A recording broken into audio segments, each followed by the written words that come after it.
Understanding the words is what you really need to start doing.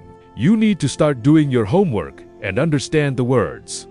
If you put an S in front of words, they become swords, and that's what words are.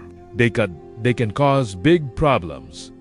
Humans are creatures who control words, so we need to establish what the words mean, because there is a whole world of occultism operating all over the world today, in which you use certain words, and when these words are used in a court of law, they do not mean the same thing. Words cast spells. This ancient expression captures a power that many ignore.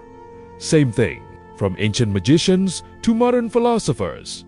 Magic, both literal and metaphorical. It has been used to create or destroy, transform or control. But what if this power isn't just an ancient mystery? And if it remains active in our daily choices, ready to transform doubt into purpose, cause in order, and conflict in balance? It's what happens when we awaken to this truth. Ceremonial magic has never been just a collection of rituals or an exercise of power. Since ancient times, it has reflected humanity's desire to understand the unseen, to access what is beyond the senses. For many, it is a practice that mixes science, spirituality, and art, a way of communicating with the forces that shape the universe. But there is something deeply human about this practice: the desire for control. When we examine magical traditions, we discover that they revolve around one fundamental question: we can truly shape the world around us, or are we just part of something bigger, something we may never fully understand? Throughout history, ceremonial magicians believed in the power of words and symbols. Words were not just sounds, but carriers of intention, like spells cast into the air, shaping the reality of those who wielded them. Every gesture, every carefully chosen word was part of a deep dialogue between the practitioner and the cosmos. And for ceremonial magicians, this dialogue was not just a search for answers, it was a path to self-discovery. Have you ever stopped to think about the weight of the words you use on a daily basis? The ancients believed that each word carried an energy capable of building or destroying. That's why the rituals were so meticulous and the magician's discipline so essential. Before trying to shape the external world, the practitioner had to master his internal world. Your emotions, intentions, and desires, more like any powerful practice. Ceremonial magic also carried risks. When used without balance or ethics, it could become a weapon. Over time, his practice became corrupted. What began as a search for harmony often turned into a means of manipulation and domination. This corruption reflects something greater about humanity. How often do we turn tools of growth into instruments of control? How often do our intentions get lost in the pursuit of power? The history of ceremonial magic reflects our greatest aspirations and our greatest failures. This journey takes us back in time to places like Atlantis in Egypt, civilizations that witnessed both the rise and fall of these practices. What happened in these places is not just history, it is a warning. It reflects what happens when balance is replaced by ambition. Atlantis, a name that conjures up images of an advanced civilization full of knowledge and mysteries. For many, it is a story lost in time. However, according to ancient traditions, it was a place where ceremonial magic reached its zenith and its undoing. Atlantis was described as a center of wisdom, where magicians used their connection with the invisible to bring harmony to society. But as often happens, the desire for power began to corrupt the practice. They say that dark magicians appeared in Atlantis. They sought neither balance nor enlightenment, but control. They manipulated natural and spiritual forces to reshape the world according to your desires. Imagine living in a society where those who understand the forces of the invisible use them to impose their will. That was the beginning of the end. Unbridled ambition led to destruction, a lesson that still echoes like a warning. When the traditions of Atlantis arrived in Egypt, they brought with them their wisdom and its dangers. In ancient Egypt, land of gods, pharaohs, and monumental temples, magic ceremonial found fertile ground. Initially, she sought to align humanity with the forces divine. Rituals were meticulous, and sacred words were chosen with care. Priests were seen as mediators between the human and the divine. However, Slowly, the Atlantean pattern began to repeat itself. The priests, or Trora guardians of spiritual growth, monopolized knowledge. Ceremonial magic became an exclusive system, accessible only to a select few. A caste of power emerged in which spirituality was exercised as a tool of control, and the people were distanced from the essence of the rituals and immersed in superstition. Symbols that once inspired reflection have become objects of blind worship. Words that were supposed to enlighten were twisted to intimidate.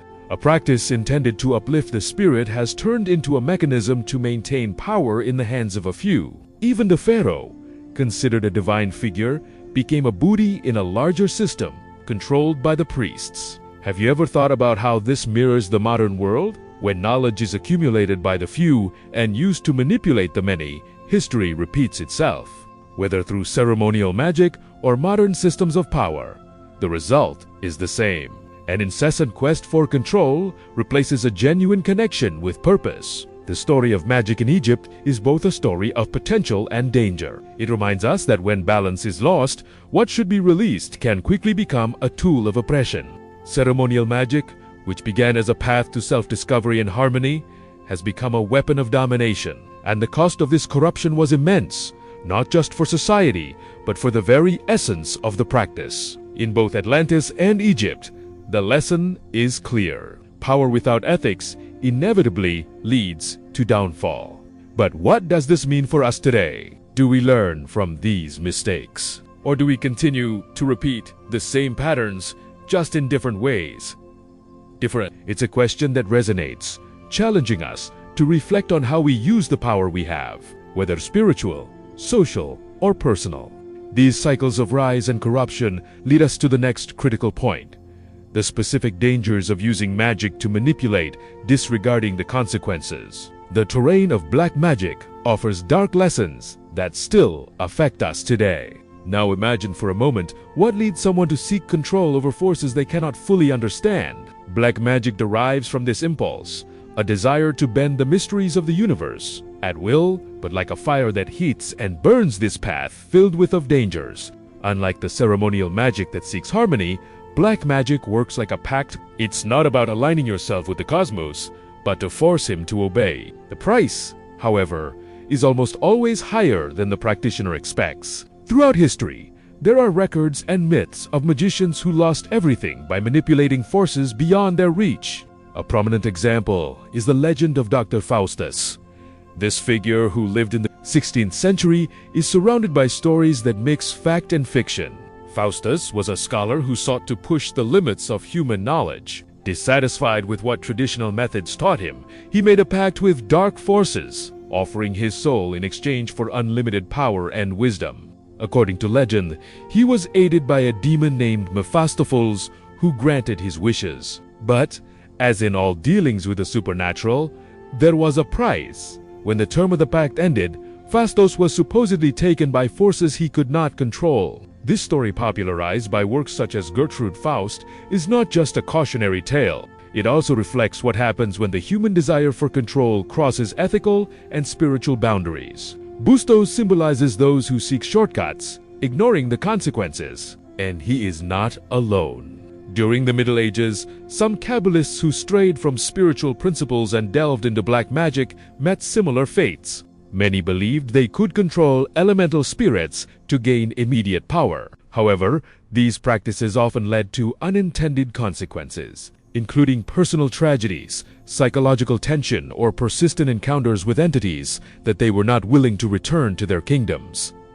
Why is black magic so dangerous? Perhaps because it attracts forces that feed on imbalance and ego. Unlike practices that aim for harmony, black magic is transactional. Something is given in exchange for something desired, but these forces rarely deliver on their promises without consequences. They exploit human weaknesses, often leading practitioners to ruin. Think about what drives someone to follow this path. It is the desire for the impossible, power, wealth, revenge, or even immortality. But what do these promises actually deliver? The story of Faustus and many others teaches us that the price of absolute control is the loss of oneself. And yet, black magic continues to seduce. Maybe it's the fascination with shortcuts, with a power seemingly beyond the reach of conventional means. But there is always an irony. In the end, those who sought to control these forces often become enslaved by them. If these stories teach us anything, is that the desire to manipulate the invisible has a greater cost than previously imagined. And this is not limited to the past. Echoes of this search are present in modern practices, less mystical, but equally manipulative. That's where we turn our attention next. Have you ever stopped to think about how the desire to manipulate invisible forces never really disappeared? Although today's world is dominated by science and technology, the same principles that fuel black magic remain, albeit under new names and forms. The quest for control, power, and influence is more alive than ever. It manifests itself in more subtle ways. Consider, for example, modern psychological manipulation techniques like prosperity, psychology, or high-pressure sales tactics. These systems promise something irresistible: power over your own destiny, control over others, and access to wealth and success. But if we look closer, what they really do is explore our deepest desires and often our insecurities. It's not much different than what dark magicians did when they tried to control spiritual forces for immediate gain. At their core, these practices operate much like black magic. They depend on exchanges, time, energy, and even integrity in exchange for quick results. The idea that you can program your mind or attract wealth as if you were casting a modern spell carries an uncomfortable truth. The cost of this type of control is usually the loss of something essential. Maybe it's authenticity, maybe it's imbalance, or maybe be something harder to name, but deeply felt when absent. And it is not just individuals who are attracted to these practices. Companies, leaders, and entire organizations sometimes adopt strategies that echo the same logic. In the corporate world, for example, the obsession with controlling results, markets, and even consumer emotions, it can become something completely consuming.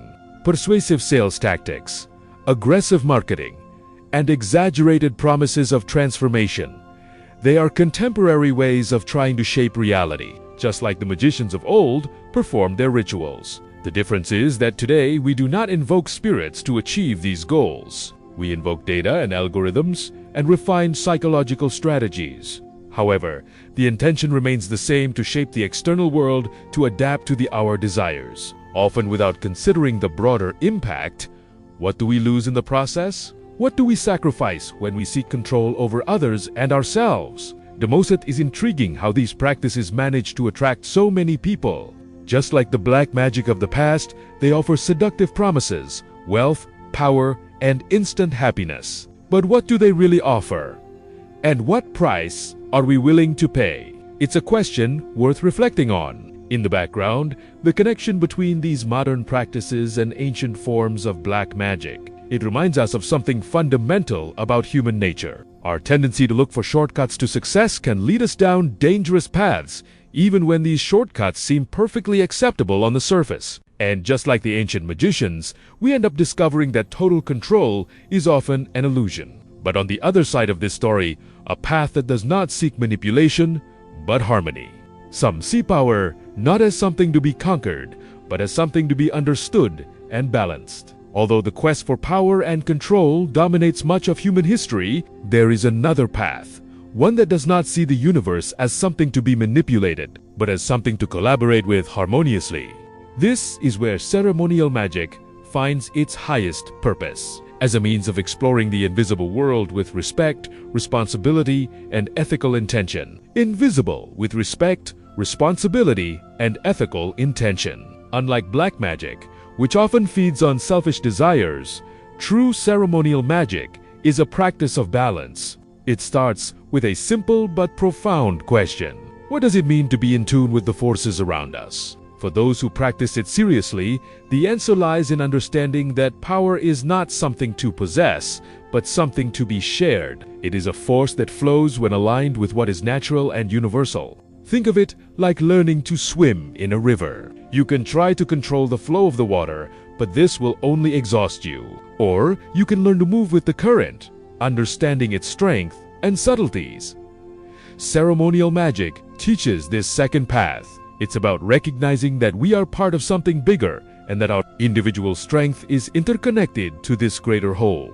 This practice requires discipline. It's not just about perform rituals or recite sacred words, but to shape one's own character. Esoteric orders such as Freemasonry or the Rose-Cross tradition emphasize that true power comes from self-mastery and the ability to govern one's thoughts, emotions, and actions. Emotions and actions. It is a process that begins within us and extends out into the world. More than that, ceremonial magic puts ethics at the center of everything. Before any ritual, the practitioner must ask themselves, what is my intention? This is important because, according to its principles, the universe responds not just our actions, but our intentions. Seeking something for personal gain without considering its impact on others or natural balance is seen as a dangerous deviation. Interestingly, these ideas are not exclusive to ceremonial magic. Many spiritual traditions around the world share similar concepts. Taoism, for example, emphasizes living in harmony with the natural flow of things, while Buddhism advocates acting with compassion and mindfulness. The message seems universal. The goal is not to control the world, but to align with it. How does this apply to our everyday lives? It can start with how we approach our choices. When we make decisions, we are only focused on satisfying our immediate desires, or are we considering how these choices affect others and the balance around us? It's a question that may seem simple, but it carries profound implications. In this context, the practice of ceremonial magic is a reminder that power in itself is neither good nor bad. What matters is how we choose to use it. Perhaps this is the most valuable lesson. True power comes not from forcing the universe to obey our will, but from finding our own harmony within it. This leads us to a final reflection. If power can be a force for balance, what does it teach us about our role in world? Perhaps the answer lies at the intersection of the human and the cosmic, a space where ethics and spirituality become inseparable. That's where we travel next. The story of ceremonial magic is really a story about us. From the ancient rituals in Atlantis to the corrupt practices of Egypt, it reflects our greatest desires and our greatest mistakes. More than a spiritual practice or a power system, ceremonial magic is a mirror that reveals how we deal with what we don't fully understand, the unknown. Think about it. What is magic, if not a way of seeking control in a seemingly chaotic universe? But here is the truth that many forget. Control is an illusion. The power we try to manipulate outside of us is actually a reflection of what we carry inside of us. But when we use this power without balance and ethics, we create the opposite of what we seek. Balance and ethics. We create the opposite of what we seek. Throughout history, ceremonial magic has been distorted, turning into a means of manipulation. But it also brings a profound lesson that true power is not in controlling external forces, but in transforming ourselves. This lesson spans centuries and reaches the present. Have you noticed how even in our modern world, we still seek the same things that ceremonial magicians sought? Control, harmony, purpose. But we look for them in different ways. Our words, actions, and intentions continue to shape our reality, just like spells and rituals did in the past. The words we use are powerful tools, or spells if you prefer, that can build or destroy. This brings us to an important question. How are we using this power today? Are we seeking harmony or trying to impose our will on others? We are creating balance or perpetuating imbalance. These questions are not just philosophical reflections, they are calls to action. Ultimately, the power we have is defined by how we choose to exercise it. Ceremonial magic teaches us that everything is interconnected. Our choices, big or small, create ripples that affect the world around us. This is not just a spiritual concept, it is a practical truth. Every word we speak, every action we take, shapes our world in ways that we don't always realize it. And now, it's up to you to decide what you will do with the power you have. The choices we make every day, no matter how small they seem, are opportunities to create or destroy. What are you building with the words you release into the world? This is the deepest and most challenging magic. Every change begins with understanding your role as a co-creator. The only way to connect with this divine intelligence is through meditation. We've developed a suite of audio tools to help you access this higher state of consciousness. To learn more and get immediate access, click the link on the screen or in the comments. If this resonated with you, write in the comments, "Did it make sense to me?"